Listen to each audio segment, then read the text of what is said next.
SC/ST ലിസ്റ്റും സംവരണവും അട്ടിമറിക്കുന്ന supreme കോടതി വിധിക്കും കേന്ദ്ര സർക്കാർ തീരുമാനത്തിനുമെതിരെ ബുധനാഴ്ച സംസ്ഥാനത്ത് നടന്ന ഹർത്താലിന്റെ ഭാഗമായി SC/ST കോർഡിനേഷൻ കമ്മിറ്റി മലപ്പുറത്ത് പ്രകടനവും ധർണയും നടത്തി.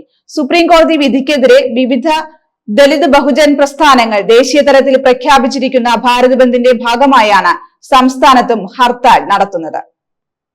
SC/ST ലിസ്റ്റും സംവരണവും അട്ടിമറിക്കുന്ന സുപ്രീം കോടതി വിധിക്കും കേന്ദ്ര സർക്കാർ തീരുമാനത്തിനുമെതിരെ സംസ്ഥാനത്ത് നടന്ന ഹർത്താലിന്റെ ഭാഗമായി SC/ST കോർഡിനേഷൻ കമ്മിറ്റി മലപ്പുറത്ത് പ്രകടനവും ധർണയും നടത്തി. SC/ST ലിസ്റ്റിനെ ജാതിയടിസ്ഥാനത്തിൽ വിഭജിക്കാനും SC/ST വിഭാഗത്തെ ക്രിമിനലയർ നടപ്പിലാക്കാനും 2024 ഓഗസ്റ്റ് 1 സുപ്രീം കോടതി പുറപ്പെടുവിച്ച വിധിക്കെതിരെയാണ് സംസ്ഥാന തലത്തിൽ ഹർത്താൽ നടത്താൻ SC/ST കോർഡിനേഷൻ കമ്മിറ്റി തീരുമാനിച്ചത്. പ്രകൃതി ദുരന്തങ്ങളുടെ പശ്ചാത്തലത്തിൽ വയനാട് ജില്ലയെ ഹർത്താലിൽ നിന്നും ഒഴിവാക്കിയിരുന്നു. സുപ്രീം കോടതി വിധിക്കെതിരെ വിവിധ ദളിത് ബഹുജൻ പ്രസ്ഥാനങ്ങൾ ദേശീയ തലത്തിൽ പ്രഖ്യാപിച്ചിരുന്ന ഭാരത് ബന്ദിന്റെ ഭാഗമായാണ് സംസ്ഥാനത്തും ഹർത്താൽ നടത്തിയത്. സുപ്രീം കോടതി വിധി മറികടക്കാൻ പാർലമെന്റിൽ നിയമനിർമ്മാണം നടത്തണമെന്നാണ് പ്രധാന ആവശ്യം. ജാതി സെൻസസ് ദേശീയ തലത്തിൽ നടത്തുക, SC/ST ലിസ്റ്റ് വിഭജിക്കുന്നത് തടയാൻ നിയമനിർമ്മാണം നടത്തുക, ക്രിമിനലയർ തീരുമാനം റദ്ദാക്കുക, SC/ST ലിസ്റ്റ് 9ാം പട്ടികയിൽ ഉൾപ്പെടുത്തി സംരക്ഷിക്കുക തുടങ്ങിയ ആവശ്യങ്ങൾ ഉന്നയിച്ചാണ് ഹർത്താൽ നടത്തിയത്. ധർണ